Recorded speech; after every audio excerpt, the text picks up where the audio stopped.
Elit politiknya tuh terlalu berkuasa sampai bisa ngakalin hukum dan fokusnya tuh cuma nguntungin diri sendiri sama kroni-kroninya doang. Kalau nggak capai target, biasanya ya itulah bang, ya lebih buruk dari hewan dibuat bang. Infrastruktur yang dibangun juga tuh bukan buat bantuin negara, tapi buat... Waktu itu kita kan udah beberapa kali ya ngebahas soal penipuan cyber, bisnis scam yang ternyata berhubungan juga sama tindak kejahatan perdagangan manusia. Ya kalau kita ngomongin scam, pasti yang ada di otak kita tuh antara Kamboja, Myanmar, atau ya Laos lah. Sama Thailand juga bisa. Ya pokoknya negara-negara yang udah terkenal banget jadi pusatnya bisnis haram ini. Tapi ternyata Kamboja sama beberapa negara Asia Tenggara yang selama ini dianggap sebagai pusatnya scammer, sebenarnya itu tuh cuma cangkang loh. Soalnya otak dan arsitek sebenarnya yang ngegerakin bisnis ini tuh kebanyakan tuh malah bukan orang asli sana. Kebanyakan tuh malah orang Cina. Dan yang menarik nih, walaupun Cina tuh terkenal ketat banget sama kejahatan scam ini, ternyata ini tuh malah nimbulin efek bumerang loh. Soalnya ternyata aturan ketat ini malah memperparah bisnis scam di dunia. Ini kan aneh ya, hukuman diperketat tapi kok kejahatannya malah makin parah. Ini gimana coba? Ya udah kalau gitu, langsung kita bahas gimana Cina secara nggak sengaja memperparah bisnis scam di dunia. Di Learning by Google.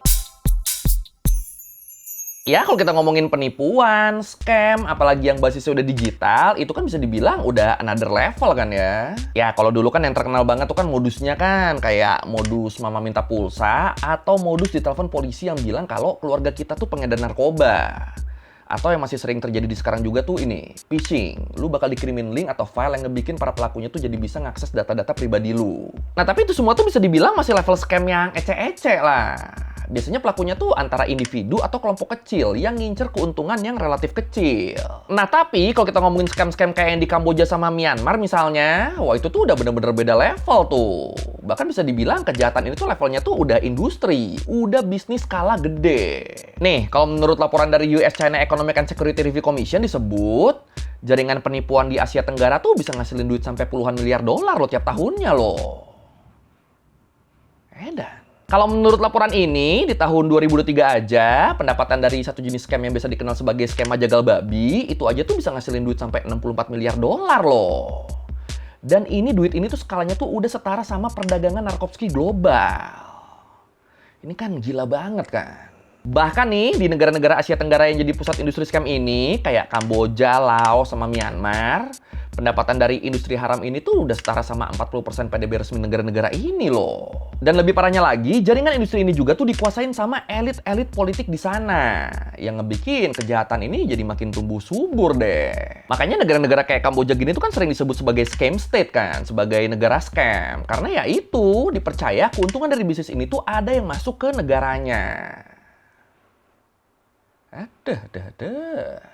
Chinese organized crime had a long presence in Southeast Asia for many years through the triads and also the diaspora networks as the wealthy people and powerful elites in the local area to provide them some sort of protection. Nah, dengan skala yang segede ini, jelas kerugian yang ditimbulin juga gede dong. Dan gak cuma kehilangan duit, beberapa korban tuh bahkan sampai kehilangan nyawa. Kayak misalnya di kasus kakek Dennis, kakek umur 82 tahun dari Virginia, Amerika. Jadi kakek Dennis ini beliau tuh milih buat bundir setelah duit tabungannya ludes diambil sama Jesse, orang yang dia kenal dari Facebook. Jadi sama si Jesse ini, kakek Dennis tuh ditawarin skema investasi kripto. Nah busuknya Jesse tuh nggak ujuk-ujuk datang nawarin investasi, enggak. Dia tuh ngejalin hubungan dulu sama kakek Dennis sampai mereka deket. Bahkan menurut beberapa sumber, mereka tuh ngejalin hubungan romansa tuh. Nah pas sudah bener-bener deket, pas si kakek Dennis tuh berasa udah bener-bener sayang ke dia, baru tuh Jesse ngelancarin aksinya. Dan begitu kakek Dennis percaya buat transfer duit tabungannya ke Jesse, langsung ngilang Jesse di situ. Ngerasa dibohongin, ngerasa ditipu, ngerasa sakit hati, langsung down lah kakek Dennis di situ. Sampai akhirnya beliau mutusin buat bundir. Sedih jer. Nah masalahnya kasus kayak kakek Dennis gini tuh nggak cuma satu. Ada seenggaknya puluhan ribu kasus di seluruh dunia. Dan buat di Amerika aja di tahun 2024 kerugian akibat online scam ini tuh mencapai 5 miliar US dollar loh. Naik 42% dari tahun sebelumnya. Jadi ya emang bahaya banget ini. Dan mirisnya lagi, kalau kita ngomongin korban dari kejahatan ini, yang dirugiin, yang jadi korban tuh sebenarnya tuh bukan cuma mereka yang kehilangan duit karena ditipu doang ya. Enggak. Para penipunya, mereka juga tuh kebanyakan tuh korban dari kejahatan lain loh. Korban dari perdagangan manusia. Ya, kayak yang pernah kita bahas di video ini, para operator penipuan tuh kan biasanya kan ditawarin buat kerja di luar negeri dengan gaji yang tinggi kan. Biasanya tuh ditawarin itu kerja di Thailand. Nah, mereka setuju tuh. Mereka semangat. Kerja nih ke luar negeri nih, kerja. Pas hari H, pas diberangkatin, bukannya dibawa ke Thailand, mereka malah dibawa ke Kamboja. Langsung di situ mereka dimasukin ke pusat-pusat bisnis scam atau yang biasa disebut sebagai scam compound. Dan disitulah mereka bakal dipaksa kerja jadi penipu. Terus mereka dilarang keluar kompleks, sama mereka bakal dapat berbagai hukuman yang nggak manusiawi kalau mereka nggak bisa memenuhi ekspektasi atau ngelanggar aturan. Kampret. Ya bahkan sampai ada yang kehilangan nyawa kan. Jadi ya udah kayak di penjara di camp konsentrasi aja udah. Behind the seemingly inconspicuous cityscape lies a shadowy industry. Very bad things happen there in those camps. Kalau nggak capai target, biasanya ya itulah bang, ya lebih buruk dari hewan dibuat bang. Nah, tapi yang harus kita tahu, walaupun kasus-kasus scam online ini tuh banyak dikaitin sama negara-negara yang lagi berkonflik di Asia Tenggara, tapi ya ternyata kayak yang tadi gue bilang, ini tuh cuma cangkang doang. Negara-negara Asia Tenggara kayak Kamboja, Myanmar, Laos, itu tuh cuma pusat operasinya doang. Soalnya setelah ditelusuri, otak kejahatan ini tuh justru adanya tuh di Cina. Berakar ke kelompok-kelompok kriminal dari Cina. Salah satu kelompok kriminal yang bertanggung jawab sama masifnya industri scam ini tuh Triad, geng kriminal dari Hong Kong. Ya, kayak yang udah pernah kita bahas di video ini, Triad tuh kan emang udah lama jadi kelompok kriminal yang nguasain Hong Kong kan. Mereka ngebentuk jaringan sampai Macau, bahkan sampai mainland Cina, sampai Cina daratan. Nah, waktu Hong Kong sama Macau balik jadi bagian dari Cina di akhir tahun 90-an, pergerakan kelompok kriminal kayak Triad ini tuh jadi makin terbatas tuh. Mereka yang sebelumnya biasa jadi junket, jadi perantara orang-orang kaya buat nyuci uang di kasino, nah itu pergerakannya jadi terbatas tuh setelah Hong Kong dan Macau jadi bagian dari Cina. Apalagi waktu Presiden Xi Jinping ngeluncurin kampanye anti korupsi besar-besaran di tahun 2012. Wah itu pergerakan para junket di Hong Kong sama Macau tuh jadi makin terbatas tuh.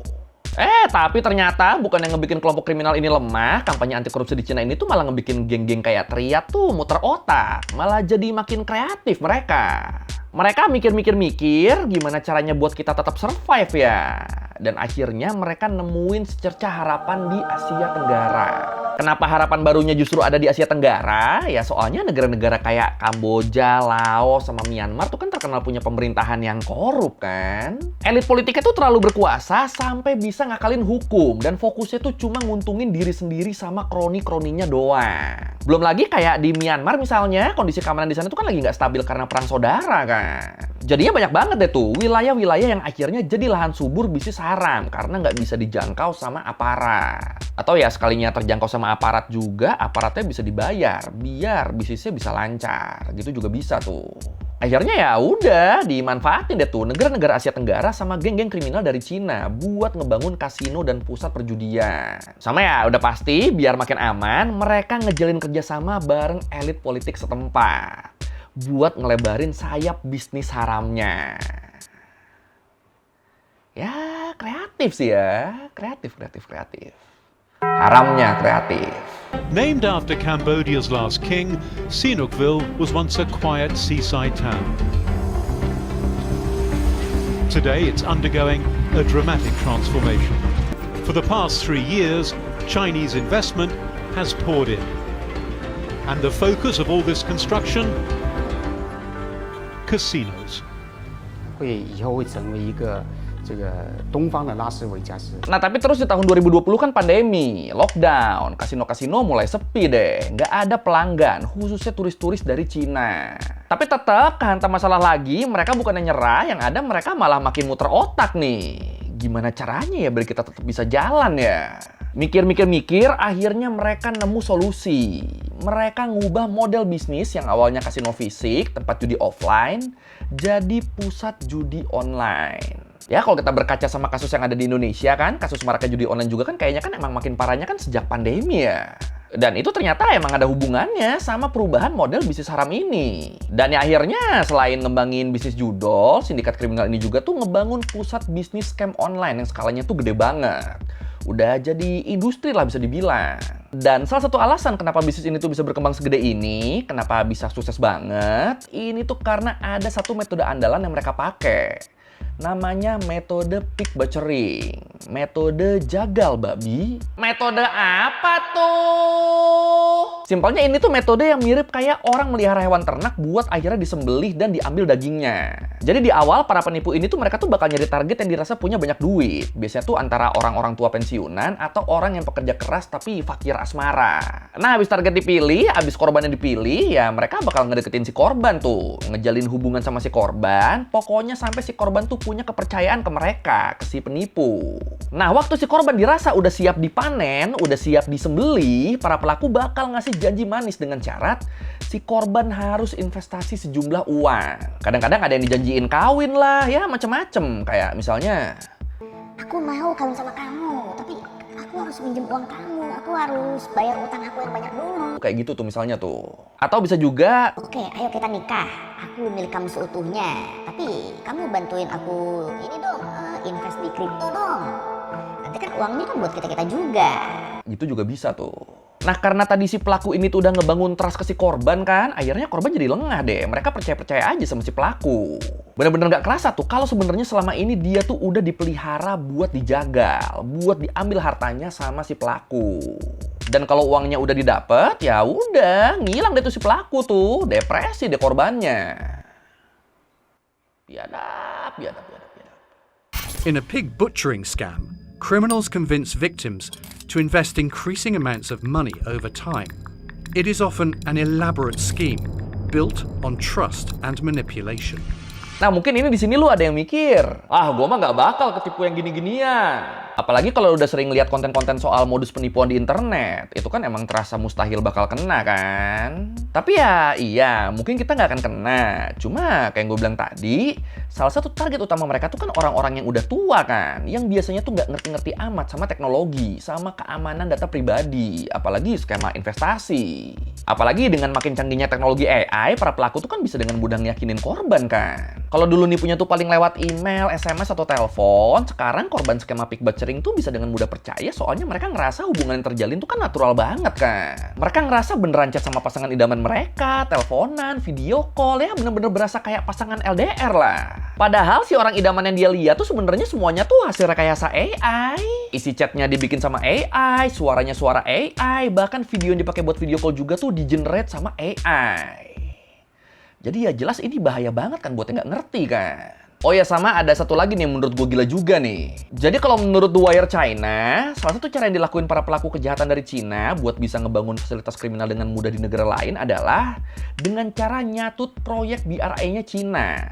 Proyek Belt Road Initiative Cina, salah satu proyek paling ambisius punyanya pemerintah Cina. Iya, jadi pusat-pusat scam itu, si scam-scam compound yang dibangun di negara kayak Kamboja, Myanmar, sama Laos itu tuh didaftarin sebagai proyek bantuan China dalam rangka pelaksanaan BRI tadi. Jadi di atas kertas, itu tuh didaftarin sebagai investasi Cina ke Asia Tenggara. Padahal aslinya ya proyek buat bikin pusat industri haram. Infrastruktur yang dibangun juga tuh bukan buat bantuin negara, tapi buat memperkaya para elit politik yang udah kong-kalingkong sama para kriminal dari Cina. Gila. Ini kan kayak di mana ya? Proyek strategis malah jadi bancakan pejabat tuh kayak di mana ya? Duh, nggak tahu. Lupa gue. Lupa. We afraid of mafia. We afraid of colluding between the officers as well as the government member involved in that area. Do you think it's appropriate that, No. that senior government figures should pose with such figures? No. Nah, ngelihat kriminalitas yang makin menggurita kayak gini, pemerintah Cina jelas mereka nggak tinggal diem dong. Apalagi para pelaku kejahatan ini kan sampai berani pakai label proyek strategisnya pemerintah. Ya jelas di sini yang dipertaruhkan ya nama baiknya Cina dong kalau gini dong. Ya kan kalau sampai program strategis kayak BRI ini image-nya jelek, yang ada ambisi mereka buat ngebangun ekosistem perdagangan global kan jadi terhambat. Belum lagi selama ini korban terbesar dari industri scam ini kan justru warga Cinanya sendiri kan. Walaupun beroperasinya di Asia Tenggara, tapi korban terbesarnya kan tetap warga negara mereka sendiri. Jadi ya jelas di sini pemerintah Cina harus bertindak tegas lah, karena adanya tuntutan dari dalam negeri. Dan bener aja, beberapa waktu belakangan ini, pemerintah Cina mulai nih ngelakuin pergerakan yang agresif. Jadi selain pastinya ngejalin hubungan diplomasi yang lebih intens sama negara-negara kayak Kamboja, Myanmar, sama Thailand, pemerintah Cina tuh mereka juga tuh mulai ngeburu langsung para pelaku kejahatan ini. Udah bener-bener jadi DPO tuh sekarang tuh para dedengkot dan kepala kartel industri scam ini. Bahkan nih, buat ngedukung upaya nyari para buronan ini, pemerintah Cina tuh juga kuat ngasih dukungan ke aliansi pemberontak di Myanmar buat ngelancarin serangan ke wilayah kekuasaan kelompok kriminal di perbatasan yang dapat dukungan pemerintah junta Myanmar. Kayak misalnya salah satunya tuh di Operasi 1027. Operasi waktu aliansi pemberontak yang namanya Aliansi Tiga Saudara ngelakuin serangan ke wilayah Shan Utara buat ngerebut pos-pos militer Myanmar. Nah, waktu nyerang itu, Aliansi Tiga Saudara tuh nyebut kalau tujuan operasi ini tuh adalah buat memberantas kejahatan penipuan cyber. Jadi bukan buat melemahkan kekuatan junta Myanmar loh, mereka bilangnya buat memberantas kejahatan penipuan cyber loh. Ini kan jadi kayak nyambung nih kan. Terus hasilnya gimana? Nah ini nih yang mantep nih. Jadi para gembong kriminal yang selama ini ngebangun kekuasaannya di Asia Tenggara, mereka akhirnya mulai ambruk satu persatu. Penjahat-penjahat besar kayak Aliansi Four Families, keluarga Ming, sama Se Chiang yang selama ini dapat dukungan dari pemerintah junta Myanmar buat ngebangun bisnis scam di Myanmar, itu mereka berhasil ditindak. Ini buat yang mungkin belum tahu ya, nama-nama yang gue sebut tadi tuh mereka tuh adalah tokoh yang selama ini mimpin scam-scam kompon yang ada di berbagai wilayah di Myanmar. Nah itu mereka akhirnya berhasil ditangkap dan diekstradisi balik ke Cina dan ngejalanin pengadilan di sana. Bahkan kalau menurut Al Jazeera, di awal tahun 2026 ini ada 11 orang anggota keluarga Ming yang dieksekusi mati sama pemerintah Cina. Setelah sebelumnya ada juga salah satu klan aliansi Four Families yang namanya keluarga Bai yang juga dihukum mati.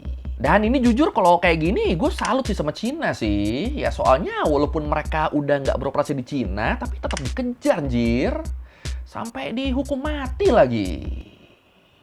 Wah. Mantap, Xi Jinping, mantap. Aku cinta Xi Jinping. Cuman nih terus yang menarik, banyak pengamat yang justru ngerasa kalau penegakan hukum ini tuh malah bakal ngasih efek domino sama efek bumerang. Malah bakal ada efek sampingnya. Ya, lu inget kan tadi kan, di tahun 2012 kan pemerintah Cina juga kan sempat ngebikin kampanye anti korupsi yang juga nargetin bisnis kasino yang dipakai buat nyuci uang. Dan hasilnya, walaupun ada tindakan tegas, tapi para penjahat ini tuh mereka kan malah nemuin bisnis model baru. Mereka malah buka cabang di luar Cina. Terus waktu pandemi juga, mereka lagi-lagi bikin model bisnis baru dengan ngebikin scam compound. Nah dari sini kan kelihatan kan kalau ternyata para penjahat ini tuh licin banget, adaptif banget mereka, bisa banget nyari celahnya, inovasinya tuh ada aja anjir. Nah makanya ngelihat dari yang udah-udah, di sini para pengamat tuh malah jadi mempertanyakan, ini abis ditindak tegas sama pemerintah Cina, bakal ada gebrakan apa lagi nih dari para penjahat ini nih? Jangan-jangan abis ini mereka bakal lebih all in keluar Cina? Jangan-jangan abis ini mereka bakal lebih fokus nyari korban di luar negeri, khususnya di negara-negara barat? Tapi ya di luar nantinya bakal kayak gimana? Seenggaknya buat saat ini, tindakan ini tuh cukup ngasih efek lah ya ke industri scam yang dikontrol sama geng-geng Cina yang beroperasi di Asia Tenggara. Khususnya di sini di Myanmar. Tapi kalau menurut tuh gimana nih? Apakah pemerintah Cina bakal lebih cepat ngeberantas para pelaku kejahatan ini? Atau mereka bakal kalah cepat sama kreativitas para penjahatnya? Yang mana nih? Silakan komen. In Kokang, a region along the Chinese border in Myanmar's Shan state, 4 local ethnic Chinese families were reportedly involved in a host of illegal activities, including human trafficking and pig butchering scams. Oke, sekian Rimba Guling kali ini tentang kenapa Cina dianggap punya peran besar dalam merebaknya bisnis scam di dunia. Ya, ternyata bisa dibilang agak nggak sengaja ya. Niatnya neken, niatnya ngeberantas. Tapi penjahatnya pada kreatif mereka. Malah makin nemu model bisnis yang baru tuh. Ada aja ya. Ya, kalau lo merevisi kayak bersalah, atau lo mau nanya, atau lo mau nambahin video, bisa tulis di komen, kita juga biasa. Sekali lagi, tinggal lo jangan lupa like, comment, subscribe. Bye.